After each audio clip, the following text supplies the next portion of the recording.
Continuando con el tema de la corriente alterna, en este video vamos a hablar sobre los fasores. Vamos a definir qué es un fasor.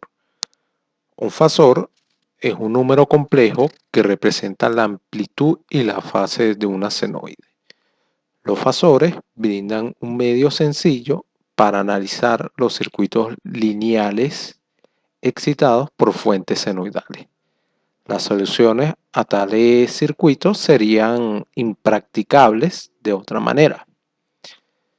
Como es grato mencionar las personas que están detrás de todos estos descubrimientos, estas personas que han hecho un gran aporte a la humanidad, que gracias a ellos contamos con la tecnología que hoy en día contamos, vamos a mencionar al señor Charles Proteus Steinmetz, que fue un matemático e ingeniero eléctrico alemán-austriaco que introdujo el método fasorial en el análisis de circuitos de corriente alterna.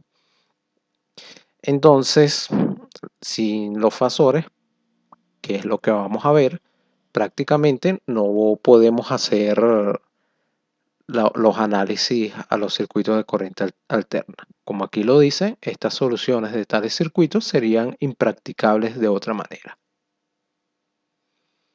Recordemos que esta es la forma rectangular, esta es la forma polar y esta es la forma exponencial.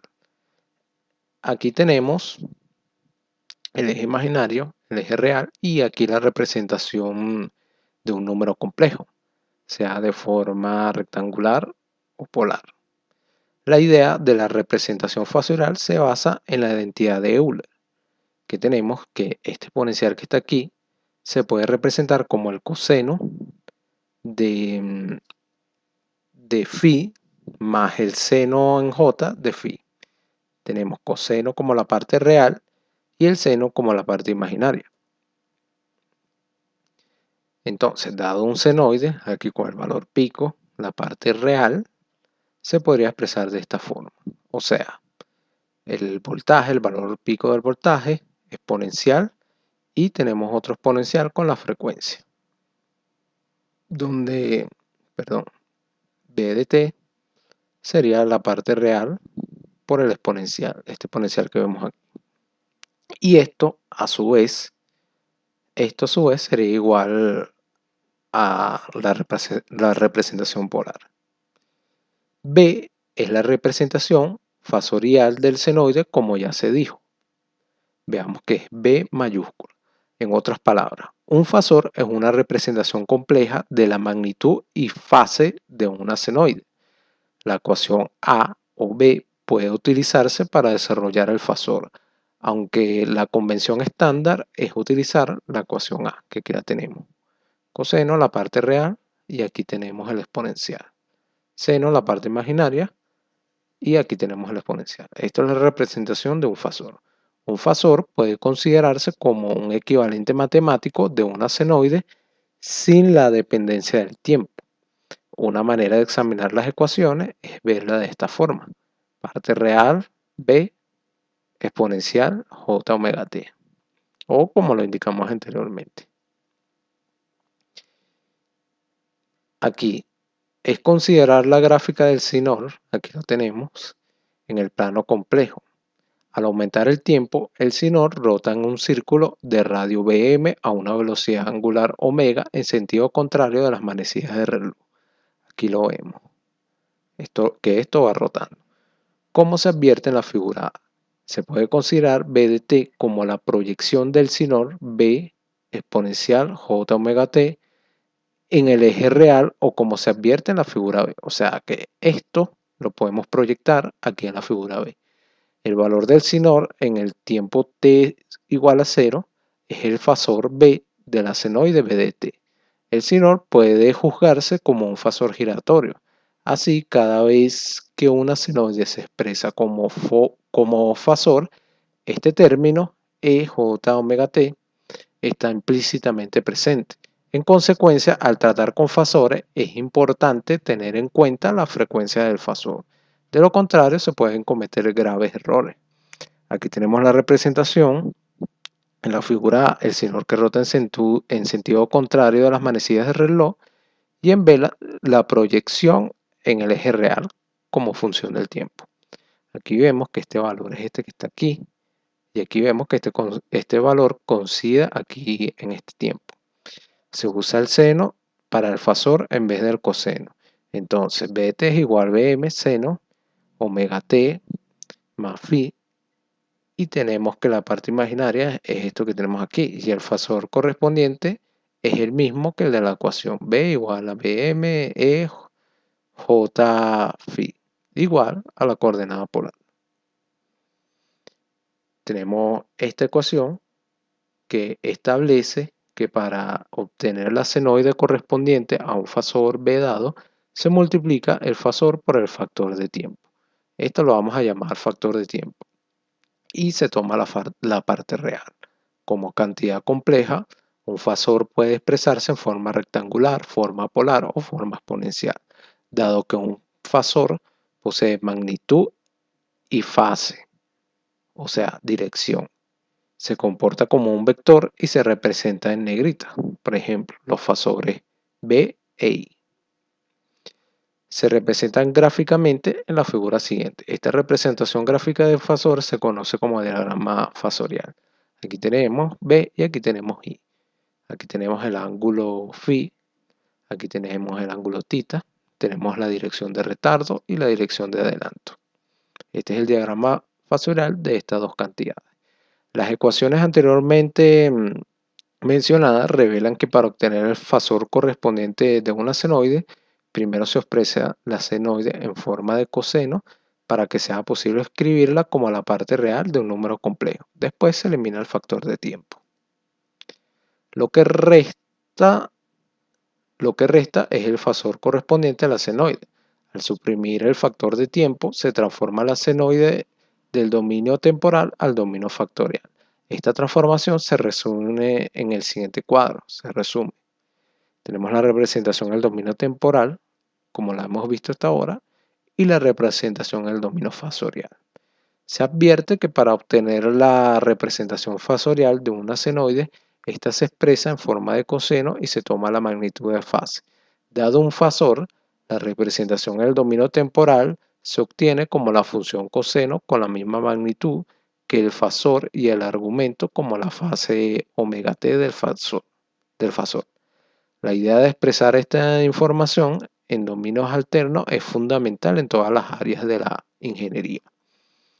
Entonces tenemos esta tabla, la transformación senoide-fasor, la representación del dominio temporal como la hemos conocido hasta ahora y la representación fasorial. Aquí tenemos que tener en cuenta estos ángulos. Observemos esta ecuación, como ya las vimos. Se ha suprimido el factor de la frecuencia o el factor tiempo, y que la frecuencia no se muestra explícitamente en la representación en el dominio fasorial porque omega es constante. Sin embargo, la respuesta depende de omega. Por esta razón, el dominio fasorial también se conoce como dominio frecuencial. A partir de estas dos ecuaciones que ya hemos mencionado anteriormente, tenemos lo siguiente. Tenemos B de t, una parte real, que es igual a B coseno. Coseno de omega t más phi. Al derivarlo, tenemos lo siguiente.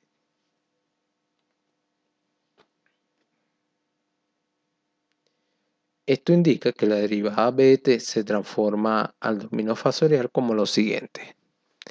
Tenemos dominio temporal, al transformarlo al dominio fasorial, tenemos lo siguiente.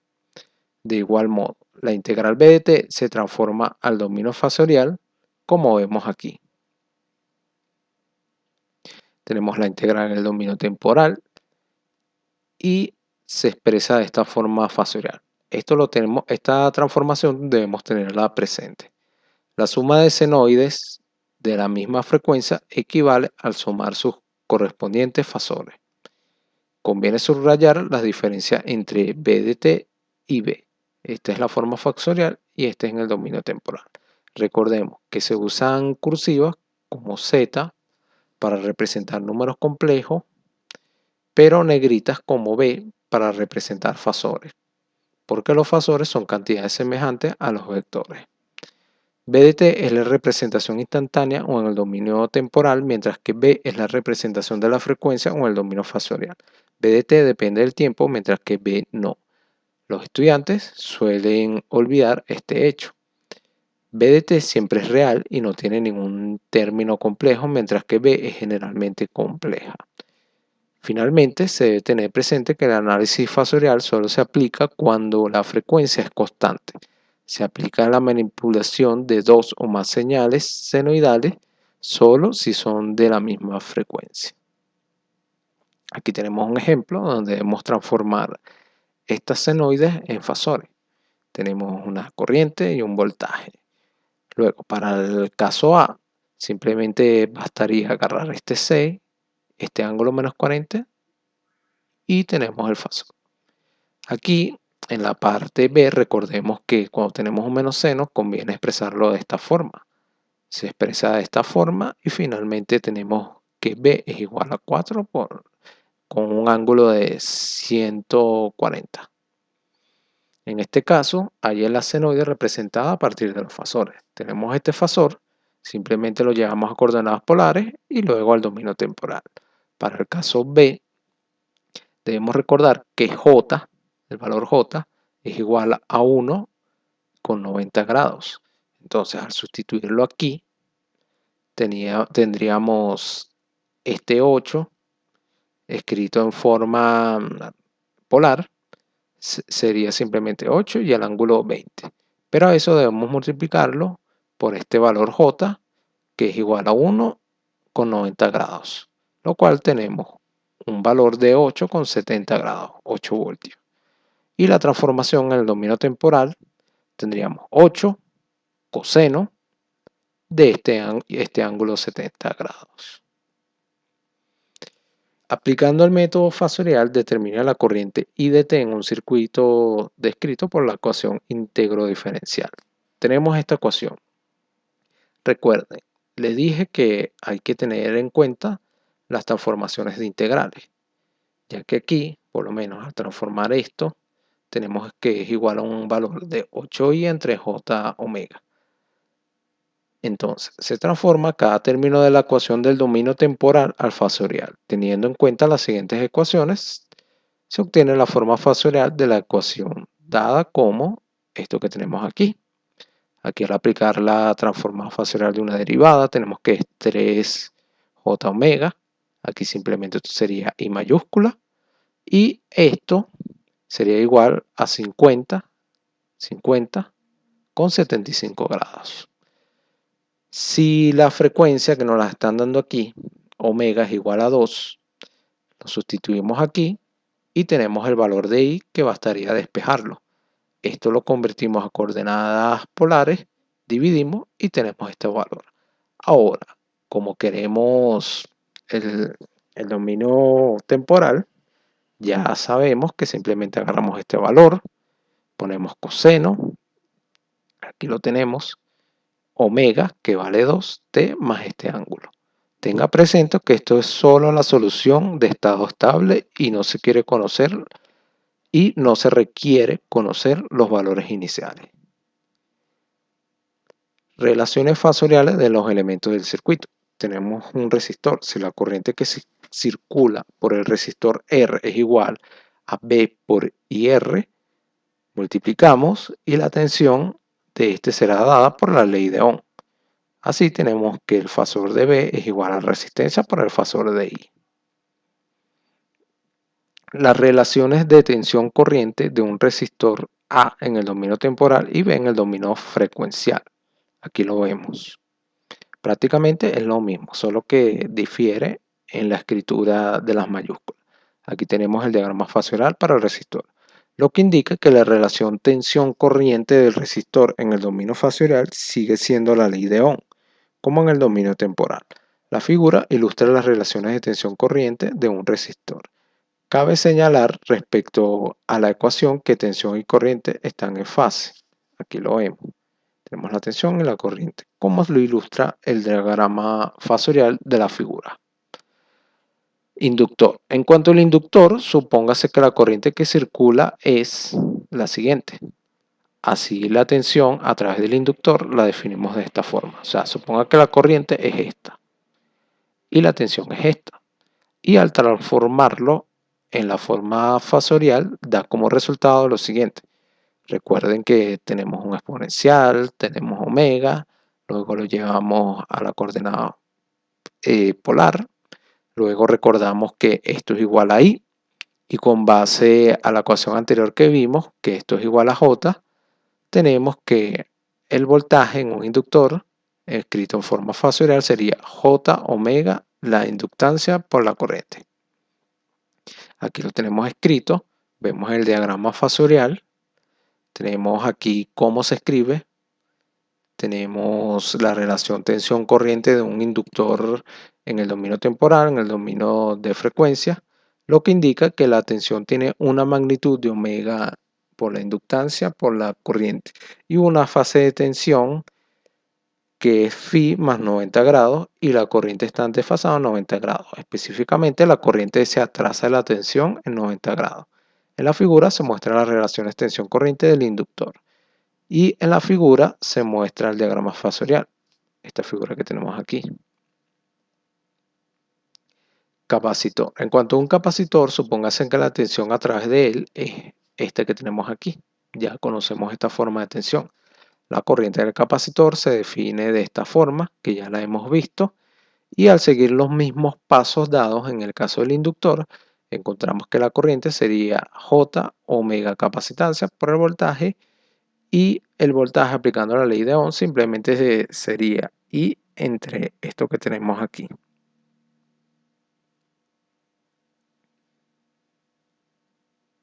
Aquí vemos las relaciones de tensión corriente para el capacitor en el dominio temporal, en el dominio frecuencial. Tenemos el diagrama fasorial para el capacitor, donde la corriente adelanta el voltaje, lo que indica que la corriente y la tensión están desfasados en 90 grados. Para ser más específico, la corriente se adelanta, la tensión en 90 grados. En la figura aparecen las relaciones tensión-corriente del capacitor y en la figura el diagrama fasorial. En la tabla siguiente se resumen las representaciones en el dominio temporal y en el dominio fasorial de estos elementos del circuito. Aquí tenemos un resumen. El dominio temporal, ya conocíamos los valores para un capacitor, cómo se expresa para un capacitor la corriente y el voltaje para un inductor. Ahora aquí en el dominio de la frecuencia se expresan simplemente de esta manera como ya los vimos. Aquí vemos un ejemplo donde la tensión B se aplica a un inductor de 0.1 Henry. Debemos hallar la corriente en estado estable que circula por el inductor. Tenemos el voltaje, en este caso del inductor, como lo vemos aquí es J omega inductancia por I, donde la omega es este valor de 60 radianes por segundo y el voltaje escrito en coordenadas polares igual a 12 con un ángulo de 45. Así simplemente basta sustituir aquí en esta fórmula donde obtenemos lo siguiente. Aquí debemos tener presente que esto lo debemos transformar a coordenadas polares y encontramos este valor. Al convertir al dominio temporal, simplemente agarramos este 2, este 45 y tenemos esta expresión. Con este ejemplo concluyo este video. Ya sabemos que es un fasor, ya sabemos cómo la transformación de los elementos básicos. Ya con todo lo que hemos visto hasta ahora, ya podríamos resolver circuitos de corriente alterna. Pero para ello falta todavía hablar un poco más de potencia, por lo cual los invito a continuar con el próximo video.